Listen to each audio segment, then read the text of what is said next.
we're zigzagging between questions of tikkun olam, improving the world, and questions of divorce. And these two questions came together right in the middle of the fifth chapter with questions about purchasing land from someone from a Gentile who had basically expropriated the land, expropriated the property from a Jew, threatened him with violence or with death if he didn't sell out. And the question, the question arose as to what, how do we deal with this property when we're buying it back from the Gentile? It's in the context of this Mishnah that all of the stories, or many of the stories about the destruction of Jerusalem, are actually taught. So the stories of the destruction are taught in the Mishnah, in the Talmud of Gittin. And the interestingly, those discussions end with a note of tikkun. We've said all the way along that the tractate of Gittin, the tractate of divorce, is about repair essentially. And I can't help mentioning, just in closing off the Mishnah that we learnt last time, the final remark of the Gemara, Mibnei banav shel Haman limdu Torah b'ivnei Brak. Some of Haman's descendants actually studied Torah in Bnei Brak, or taught Torah in Bnei Brak. The text is not clear. Mibnei banav shel Sisera limdu Tinokot b'Yerushalayim. Some of Sisera's descendants. Sisera was the famous Philistine adversary of Israel.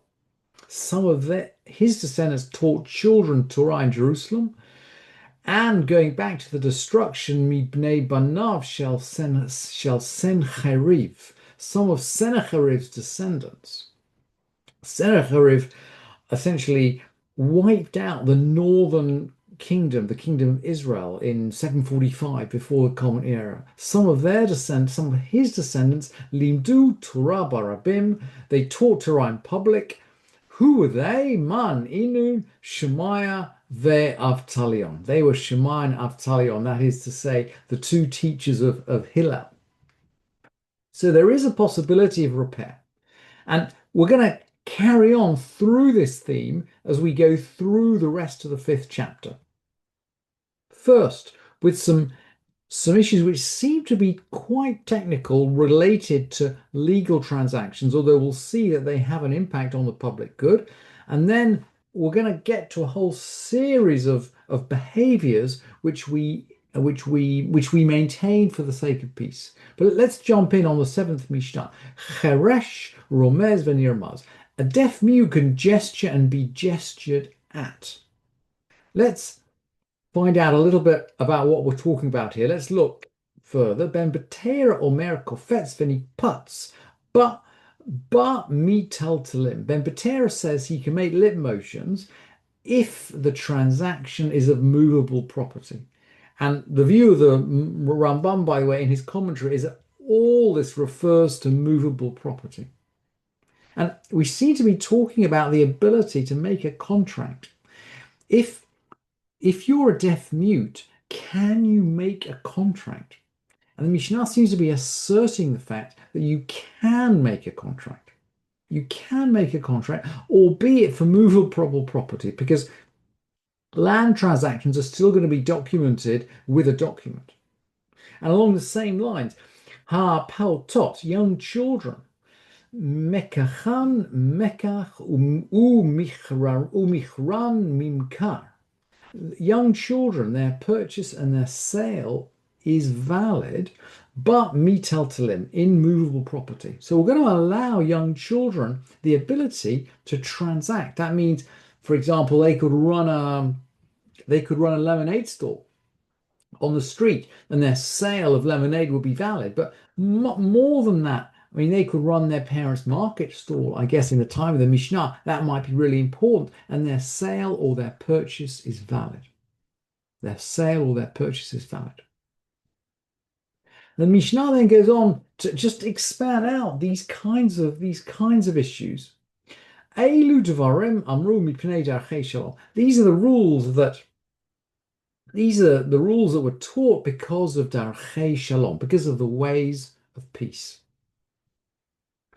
Kohen Koreh Rishon ve'acharav Levi ve'acharav Yisrael. A Kohen is called up first to read. That's reading from the Torah.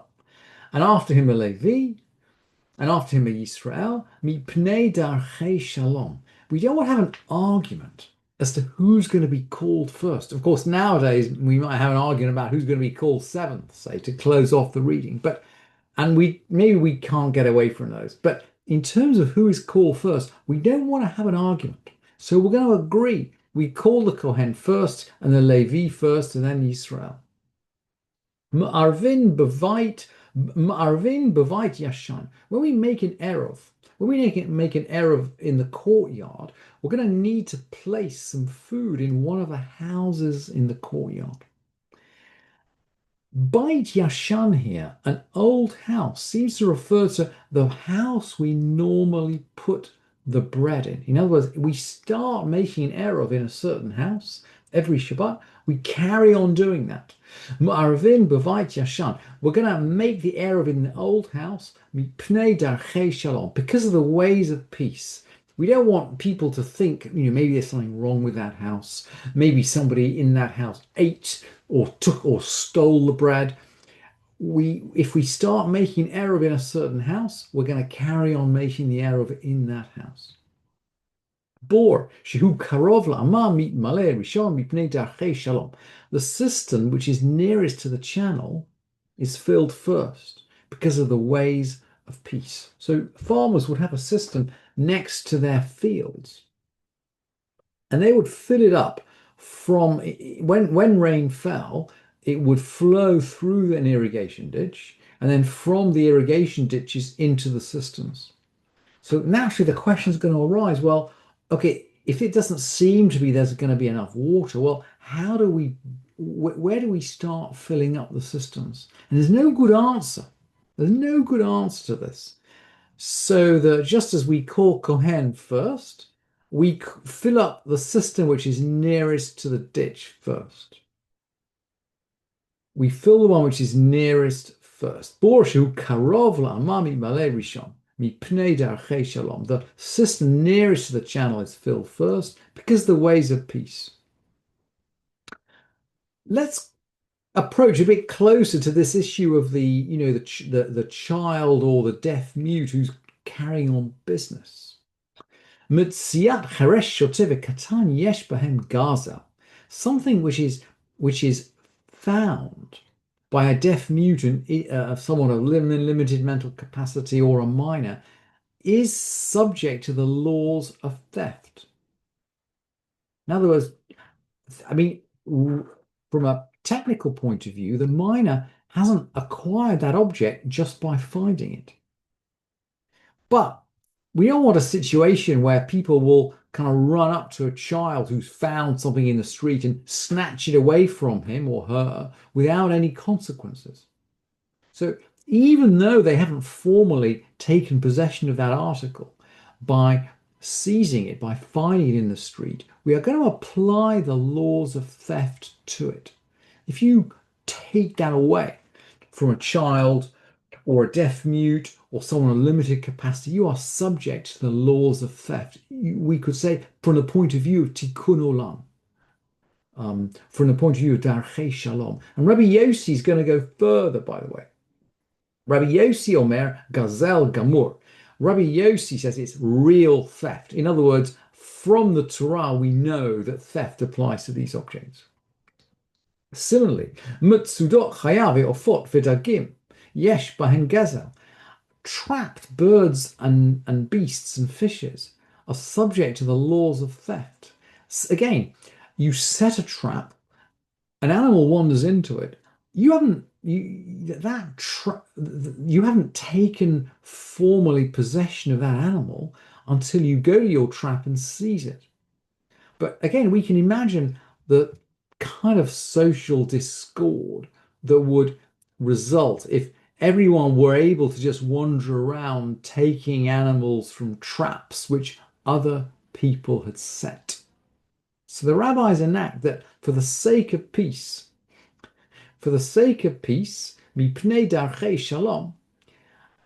An animal in a trap is considered to belong to the person that set the trap. You cannot, if you take it away, you're subject to the laws of theft. And again, Rabbi Yossi Omer Gazel Gamur. Rabbi Yossi says this is pure theft. This is not even a takana of the rabbis. It is theft to steal from someone else's trap.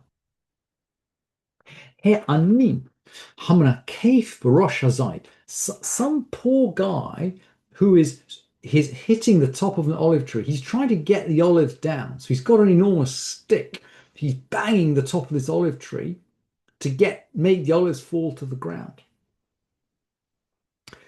Ma shetachtav gazel. The olive, if there's an olive standing below him and you come along and take it, that is theft. That is theft. Mipnei darchei shalom, because of the ways of peace. Rabbi Yossi Omer Gazel Gabor. Rabbi Yossi says it's pure theft.